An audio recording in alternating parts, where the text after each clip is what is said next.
Hello everyone, আসসালামু আলাইকুম সবাইকে।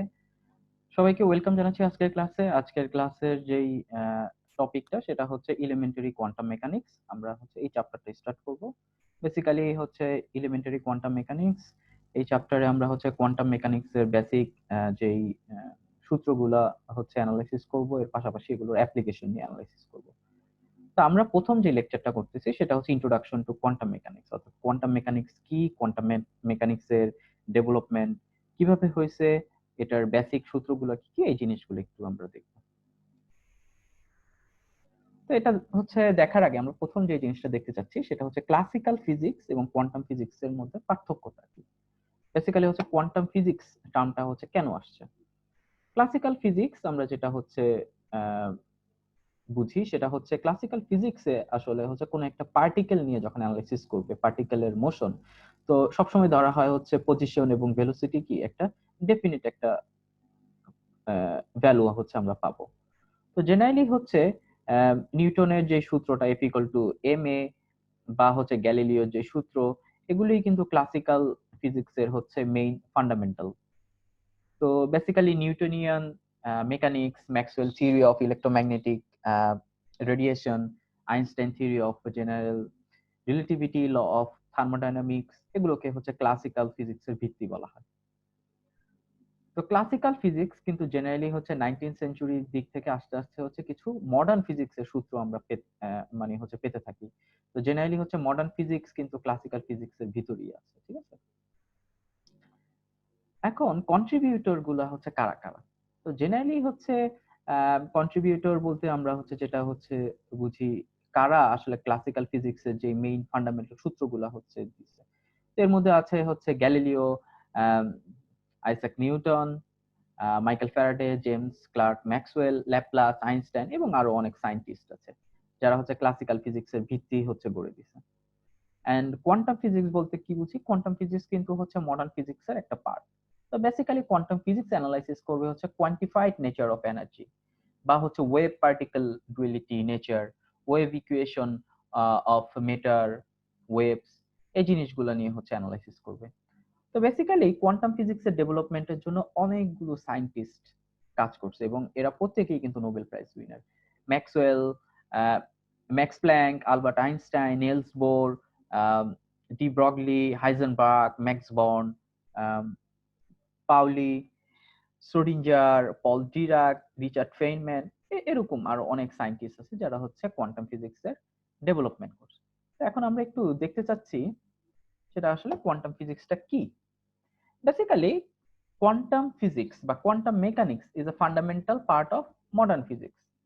তো মডার্ন ফিজিক্স এর পার্ট গুলা হচ্ছে কি কি। বেসিক্যালি মডার্ন ফিজিক্স এর পার্ট গুলা হচ্ছে থিওরি অফ রিলেটিভিটি বা স্ট্যাটিস্টিক্যাল মেকানিক্স বা হচ্ছে কোয়ান্টাম মেকানিক্স, এগুলো কিন্তু মডার্ন ফিজিক্স এর আন্ডারে। এন্ড দেন এই মডার্ন ফিজিক্স এর আন্ডারে যে সূত্রগুলো আছে এর মধ্যে একটা হচ্ছে কোয়ান্টাম মেকানিক্স। ওকে। তো বেসিক্যালি কোয়ান্টাম মেকানিক্সে কি করবে, বেসিক্যালি কোয়ান্টাম মেকানিক্স হচ্ছে এরকম কোন থিওরিকে অ্যানালাইসিস করবে যেটা আসলে হচ্ছে ক্লাসিক্যাল ফিজিক্স সেই থিওরিটা অ্যানালাইসিস করতে পারতেছে না, কোনো কারণে সেই সূত্রটা ফলো করে না। দেন কিন্তু আমাদের কোয়ান্টাম মেকানিক্স এর হেল্প নিতে হবে। তো জেনারেলি কোয়ান্টাম মেকানিক্স হচ্ছে নন ক্লাসিক্যাল একটা বিহেভিয়ার শো করে। নন ক্লাসিক্যাল মানে যেটা কি ক্লাসিক্যাল ফিজিক্সের সূত্রগুলো ফলো করে না। তো নন ক্লাসিক্যাল বিহেভিয়ার গুলো কি কি, এটা জেনারেলি হচ্ছে কোনো একটা মাইক্রোস্কোপিক সিস্টেম, মাইক্রোস্কোপিক সিস্টেমে দেখা যায়, অ্যাটমিক লেভেলে বা ন্যানো স্কেলে এই জিনিসটা দেখা যায়।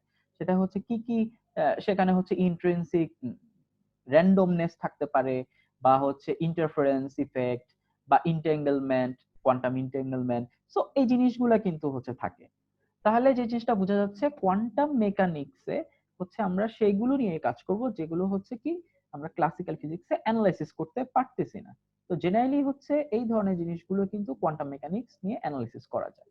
তাহলে কোয়ান্টাম মেকানিক্স এর কাজ কি, it helps to interpretation of data and predicting the behavior of microscopic system. ওকে।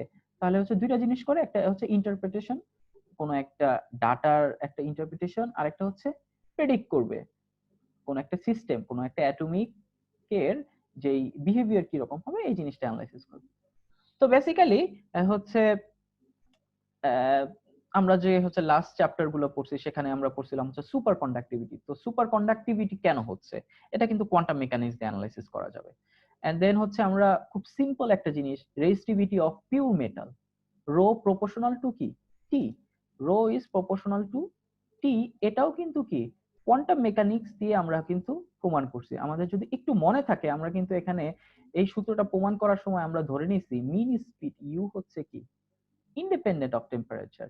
তো এই জিনিসটা ইন্ডিপেন্ডেন্ট হবে কিভাবে, ক্লাসিক্যাল ফিজিক্সে কিন্তু এটা ইন্ডিপেন্ডেন্ট না, কিন্তু আমরা কোয়ান্টাম মেকানিক্স অ্যানালাইসিস করে আমরা দেখছি এটা কি ইউটা হচ্ছে টেম্পারেচার ইনসেনসিটিভ, এন্ড দেন আমরা বলছি কি এটা ইন্ডিপেন্ডেন্ট না।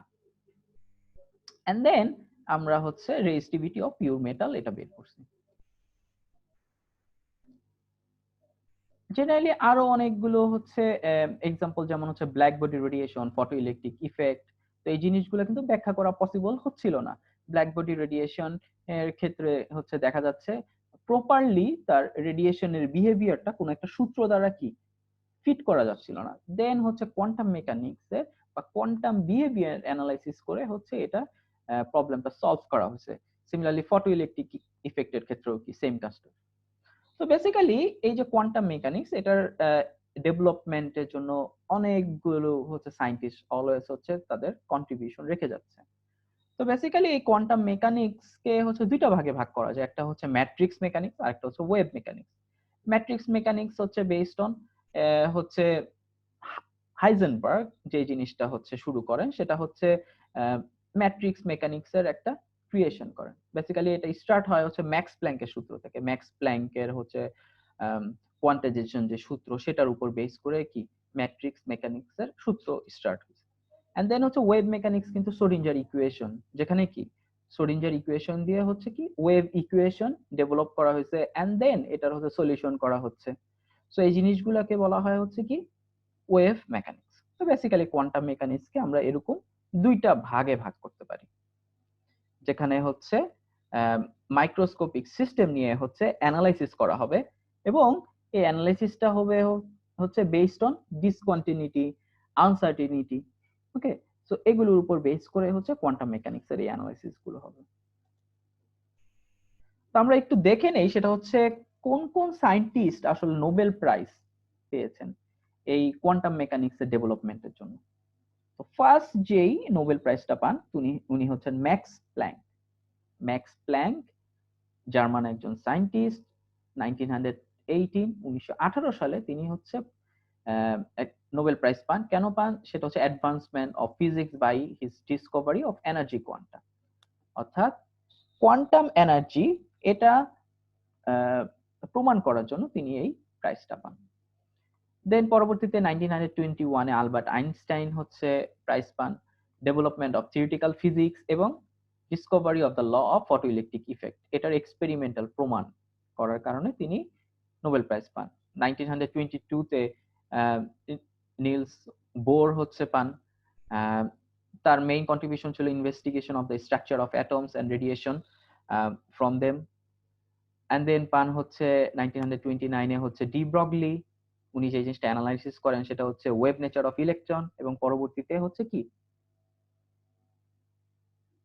পার্টিকেল ওয়েভ ডুয়ালিটি নেচার নিয়ে অ্যানালাইসিস করেন। হাইজেনবার্গের মেইন কাজটা ছিল ডেভেলপমেন্ট অফ কোয়ান্টাম মেকানিক্স, এটার কারণেই হচ্ছে 1932 সালে তিনি হচ্ছে কোয়ান্টাম মেকানিক্স এর কারণে নোবেল প্রাইজ পান। তারপরে হচ্ছে 33 সালে পান হচ্ছে শ্রোডিঞ্জার তার fundamental idea of wave mechanics এর জন্য। 33 সালে হচ্ছে নোবেল প্রাইজ পান হচ্ছেন পল ডিরাক। তার মেইন কন্ট্রিবিউশনটা ছিল Discovery of new productive form of atomic theory. তিনি হচ্ছে অ্যাটমিক থিওরিকে নতুন ভাবে ব্যাখ্যা করেন। বেসিক্যালি তিনি হচ্ছে কোয়ান্টাম মেকানিক্স এবং জেনারেল রিলেটিভিটি এই দুইটাকে হচ্ছে ইউনিফাইড করেন এবং একটা কি প্রপার একটা ব্যাখ্যা দাঁড় করান, এবং হচ্ছে অ্যাটমিক যে স্ট্রাকচার সেখান থেকে হচ্ছে ইলেকট্রনের এন্টিমেটার হচ্ছে ডেভেলপ করেন, যেটাকে বলা হয় হচ্ছে পজিট্রন। 1945 সালে হচ্ছে পলি পলি এক্সক্লুশন প্রিন্সিপাল এবং কোয়ান্টাম মেকানিক্স এর জন্য নোবেল প্রাইজ পান। 1954 ম্যাক্স বর্ন তিনি পান হচ্ছে the statistical interpretation of quantum mechanics এটার জন্য।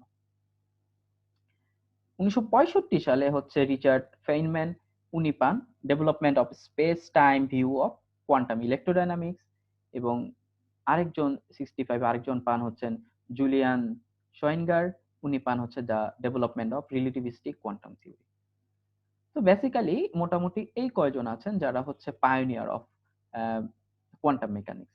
পরবর্তীতে আরো অনেক সায়েন্টিস্ট কিন্তু কোয়ান্টাম মেকানিক্স এর ডেভেলপমেন্টের জন্য কাজ করে যাচ্ছেন। ওকে, এখন আমরা হচ্ছে যে জিনিসটা ফোকাস করার ট্রাই করব সেটা হচ্ছে কোয়ান্টাম মেকানিক্স আসলে প্রথম কিভাবে আসছে, কিসের মাধ্যমে কোয়ান্টাম মেকানিক্স টার্মটা আসছে। তো আমরা এটা অ্যানালাইসিস করার জন্য আমরা যেটা ফোকাস করব সেটা হচ্ছে classical theory of electromagnetic radiation. তো বেসিক্যালি যে জিনিসটা দেখা গেছে সেটা হচ্ছে কোন একটা ব্ল্যাক বডি থেকে যদি ইলেকট্রোম্যাগনেটিক রেডিয়েশন হয় সেটা হচ্ছে কি একটা সূত্র ফলো করবে, রাইট? কিন্তু দেখা যাচ্ছে এই সূত্র যে ফলো করে এটা আসলে সবগুলো ফ্রিকোয়েন্সি বা সবগুলো ওয়েভলেন্থের জন্য আসলে ফিট করা পসিবল হচ্ছিল না। তো প্রথমে হচ্ছে যিনি এটার একটা সূত্র দেন উনি হচ্ছে ডাব্লিউ দিয়ে হচ্ছে জার্মান ভাষায় ভি উচ্চারণ করা হয়, উনি হচ্ছে ভেন ডিস্ট্রিবিউশন ল। তো বেসিক্যালি এই ইকুয়েশনটা কি করবে, এই ইকুয়েশন একটা ফ্রিকোয়েন্সি স্পেকট্রাম দিবে, ঠিক আছে, একটা স্পেকট্রাম দিবে ইন টার্মস অফ ফ্রিকোয়েন্সি বা হচ্ছে কি ওয়েভলেন্থ। তো দেখা গেছে হচ্ছে এই ডিস্ট্রিবিউশন ল এর যে সূত্রটা এটা আসলে কি হাই ফ্রিকোয়েন্সিতে প্রপারলি কাজ করতেছে, হাই ফ্রিকোয়েন্সিতে প্রপারলি ফিট করা পসিবল হচ্ছে, কিন্তু লো ফ্রিকোয়েন্সিতে আসলে কি এক্সপেরিমেন্টাল ডাটাগুলোকে ফিট করা পসিবল হচ্ছিল না। জিনিসটা কি আমি আবার একটু বলি, ফর এক্সাম্পল হচ্ছে তুমি একটা এক্সপেরিমেন্টাল ডাটা পেলা, রাইট? তুমি একটা নির্দিষ্ট রেঞ্জের যে ফ্রিকোয়েন্সি নিলা, এখানে একটা এক্সপেরিমেন্টাল ডাটা পেলা, এখন এক্সপেরিমেন্টাল ডাটাকে ফিট করার জন্য একটা ইকুয়েশন লাগবে, রাইট? সো এই ইকুয়েশনে দেখা যাচ্ছে হাই ফ্রিকোয়েন্সিতে প্রপারলি কাজ হচ্ছে অর্থাৎ ফিট হচ্ছে, কিন্তু লো ফ্রিকোয়েন্সিতে কি ফিট হচ্ছে না। তো এটা একটা প্রবলেম। সো এটা হচ্ছে কি এই ডিস্ট্রিবিউশন ল এর একটা প্রবলেম। তো এই সূত্রটা হচ্ছে আইএফটি, আই হচ্ছে intensity, spectral distribution function of radiation intensity, alpha F cube e to the power minus beta F by T. তো বেসিক্যালি আলফা এবং বিটা হচ্ছে কনস্ট্যান্ট। পরবর্তীতে এটার মডিফিকেশনটা হচ্ছে lambda maximum T equal to B, B হচ্ছে Wien's constant. তো B হচ্ছে 2.898 into 10 to the power minus 3। তো এই যে কনস্ট্যান্ট, তো এটা বেসিক্যালি হচ্ছে কি এই সূত্র থেকে আসছে, ঠিক আছে, এই সূত্রগুলোকে হচ্ছে মডিফিকেশন করলে আমরা এরকম একটা কনস্ট্যান্ট পাবো। তো এখানে দিয়ে যে জিনিসটা বোঝা যাচ্ছে সেটা হচ্ছে টেম্পারেচার যত বাড়তে থাকবে তত কি হবে, ল্যামডাটা শিফট করতে থাকবে, ঠিক আছে।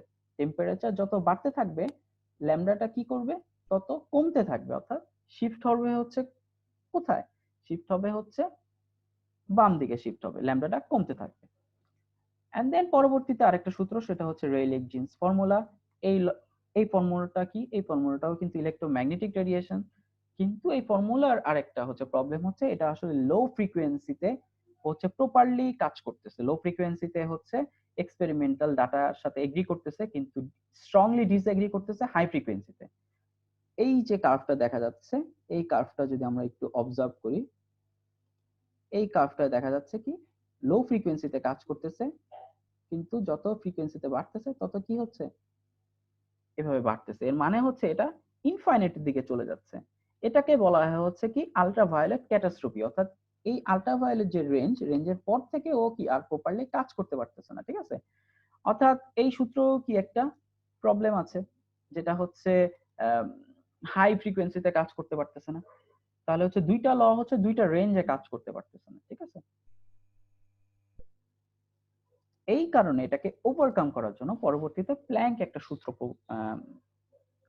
প্রদান করেন, এটাকে বলা হয় প্ল্যাঙ্কস রেডিয়েশন ল, ঠিক আছে। তো প্ল্যাঙ্ক রেডিয়েশন ল হচ্ছে এটা I F T 2h f cube by c square 1 by e to the power hf by kt minus 1। তো এখানে আই এফ টি হচ্ছে spectral density of electromagnetic radiation. তো এখানে হচ্ছে তিনটা ফর্ম আছে, একটা হচ্ছে ইন টার্মস অফ ফ্রিকোয়েন্সি, একটা ইন টার্মস অফ হচ্ছে ল্যামডা, আর একটা হচ্ছে এনার্জি ডেনসিটি, ঠিক আছে। তো আমরা হচ্ছে যে কোনো একটা সূত্র হচ্ছে মাথায় রাখলেই হবে, পরীক্ষা যদি আসে হচ্ছে প্ল্যাঙ্কস এর রেডিয়েশন ল লেখো, যে কোনো একটা সূত্র আমরা লিখে দিব, ঠিক আছে। তো এখানে যে জিনিসটা হচ্ছে দেখা যাচ্ছে, আমরা যদি এটা হচ্ছে ড্র করি, ঠিক আছে, তো ড্র করে দেখা যাচ্ছে হচ্ছে এটা হচ্ছে ইন টার্মস অফ হচ্ছে ল্যামডা, ইন টার্মস অফ হচ্ছে ল্যামডা মিন্স হচ্ছে কি ওয়েভলেন্থ। তো এটা যদি আমরা ড্র করি দেখা যাচ্ছে এই ল্যামডা যখন খুবই হাইয়েস্ট তখন হচ্ছে কি রেইলেক জিন্স ল, এটা হচ্ছে ক্লাসিক্যাল থিওরি, এন্ড এটা হচ্ছে কি এই পয়েন্টগুলো হচ্ছে প্ল্যাঙ্কস লকে ফলো করে। তো এখান থেকে আমরা যেটা বুঝতে পারতেছি, দেখো টেম্পারেচার যখন বাড়তেছে, এখানে 2500 ছিল, এরপরে কি হয়েছে 3000, টেম্পারেচার বাড়তেছে, এর মানে কি এটা আস্তে আস্তে ল্যামডাটা কমতেছে, তাদের পিক যে পয়েন্ট সেটা কি হচ্ছে লোয়ার ওয়েভলেন্থের দিকে চলে যাচ্ছে টেম্পারেচার বাড়ার সাথে সাথে, ঠিক আছে। এটাকে বলা হয় হচ্ছে কি ইন টার্মস অফ বয়েন্স ল। তো এটা হচ্ছে প্ল্যাঙ্ক রেডিয়েশন ল। তো প্ল্যাঙ্ক রেডিয়েশন ল এই সূত্রটা যে আনছে, তো এই সূত্রের সাথে আমরা দেখবো একটা নতুন টার্ম আসছে কি এইচ। আমরা আগের সূত্রে দেখবো কি কোনো এইচ নেই, তো এই এইচটা উনি আনছে কিভাবে, এটাই হচ্ছে কি কোয়ান্টাইজেশন। উনি একটা নতুন একটা টার্ম ইউজ করেন, সেটা হচ্ছে এইচ, প্ল্যাঙ্ক কনস্ট্যান্ট। উনি হচ্ছে ধরে নিয়েছেন সেটা হচ্ছে এনার্জি গুলো হচ্ছে কোয়ান্টাইজড হবে, অর্থাৎ র্যান্ডমলি কোনো একটা এনার্জি আমরা হচ্ছে পাবো না। এই এনার্জি পাওয়ার জন্য অবশ্যই সেটা কি ডিপেন্ড করবে এইচ নিউর উপর, অর্থাৎ এইচ এর মান দ্বারা একটা কি কোয়ান্টাইজেশন হবে। তো দেন উনি এক্সপেরিমেন্টালি এইচ এর ভ্যালুটা বের করেন, যে এটাকে আমরা বলি প্ল্যাঙ্ক কনস্ট্যান্ট। এখন এই যে প্ল্যাঙ্কস ল, এই ল থেকে আমরা হচ্ছে প্রমাণ করব হচ্ছে ভাইন্স ল, আমরা প্রমাণ করব, ঠিক আছে। তো ভাইন্স ল এটা আমরা যখন প্রমাণ করব এই ল থেকে, তাহলে হচ্ছে আমাদের যে সূত্রটা সেটা হচ্ছে এরকম, যে কোনো একটা নিব, সেটা হচ্ছে আমরা ইন টার্মস অফ হচ্ছে আই অথবা ইন টার্মস অফ ই, যে কোনো একটাকে নিব। এবং আমরা যদি এটাকে ডিফারেন্সিয়েট করি, ধরো এটাকে আমরা ডিফারেন্সিয়েট করলাম in terms of A frequency, বা এটাকে ডিফারেন্সিয়েট করলাম ইন টার্মস অফ ল্যামডা। আমরা যদি ডিফারেন্সিয়েট করি, ডিফারেন্সিয়েট ইকুয়াল টু 0 ধরি, তারপরে এটাকে সলিউশন করলে আমরা এই লটা পাবো, ঠিক আছে। এই লটা হচ্ছে আমরা পাবো, এটার ডেরিভেশন হচ্ছে তোমাদের অ্যাসাইনমেন্ট, তোমরা হচ্ছে বাসায় এটা ট্রাই করবে। তাহলে আমাদের ফাইনাল যে কথাটা সেটা হচ্ছে প্ল্যাঙ্কস কোয়ান্টাম থিওরি আসলে কি করছে, সেটা হচ্ছে যখন দেখা গেছে কোন একটা ওয়েভ থিওরি হচ্ছে ব্ল্যাক বডি রেডিয়েশন বা ফটো ইলেকট্রিক ইফেক্ট এটাকে এক্সপ্লেইন করতে পারতেছে না। আমরা তো হচ্ছে জানি কি লাইট হচ্ছে একটা ইলেকট্রোম্যাগনেটিক ওয়েভ, কিন্তু দেখা গেছে এই লাইট যে ওয়েভ এটা আসলে হচ্ছে কি এই সূত্র দিয়ে আমরা ব্ল্যাক বডি রেডিয়েশনের যেই এক্সপেরিমেন্ট বা ফটো ইলেকট্রিক এক্সপেরিমেন্ট এগুলো আমরা প্রমাণ করতে পারতেছিলাম না। দেন হচ্ছে প্ল্যাঙ্কস তার কোয়ান্টাম থিওরি প্রপোজ করেন, যার মাধ্যমে তিনি ইমিশন এবং অ্যাবজর্পশন অফ ইলেকট্রোম্যাগনেটিক রেডিয়েশন এটা অ্যানালাইসিস করা যায়। তাহলে হচ্ছে আলটিমেটলি ক্লাসিক্যাল ফিজিক্সের যেই ফেইলার সেটা হচ্ছে কি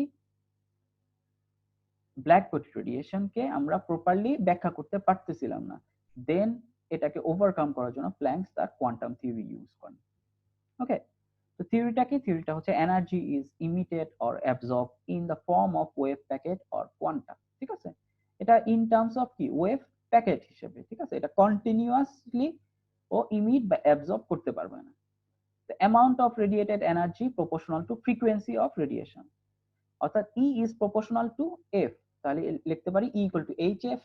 এইচ হচ্ছে কি প্ল্যাঙ্ক কনস্ট্যান্ট, এটাকে লেখা যায় এসি বাই ল্যামডা। আর আরেকটা হচ্ছে an object can emit or absorb energy only in term of integral multiple of photon, তাহলে E equal to NHF। তো এটাই হচ্ছে প্ল্যাঙ্কস কোয়ান্টাম থিওরি, যার মাধ্যমে হচ্ছে কি কোয়ান্টাম মেকানিক্স এর সূচনা হয়। কোয়ান্টাম মেকানিক্স এর সূচনা হচ্ছে প্ল্যাঙ্ক কোয়ান্টাম থিওরির মাধ্যমে। সো ফার্স্ট যে চ্যাপ্টারটা, এই চ্যাপ্টারের প্রথম যে অংশ ইন্ট্রোডাকশন অফ কোয়ান্টাম মেকানিক্স আমরা আজকে এখানে শেষ করলাম। এখানে আমরা যে জিনিসটা ফোকাস করছি কোয়ান্টাম মেকানিক্স কি, কোয়ান্টাম মেকানিক্স এর পায়োনিয়ার সায়েন্টিস্ট হচ্ছে কারা, এবং প্ল্যাঙ্ক কোয়ান্টাম থিওরিটা কি। তো প্ল্যাঙ্ক কোয়ান্টাম থিওরি কিন্তু হচ্ছে কি কোয়ান্টাম মেকানিক্স এর সূচনা এখানে হলো, ঠিক আছে। নেক্সট ক্লাস থেকে আমরা এটার আরো ডিটেইলস হচ্ছে জানবো, নতুন সূত্রগুলো। আজকে এই পর্যন্ত, thank you very much, Allah.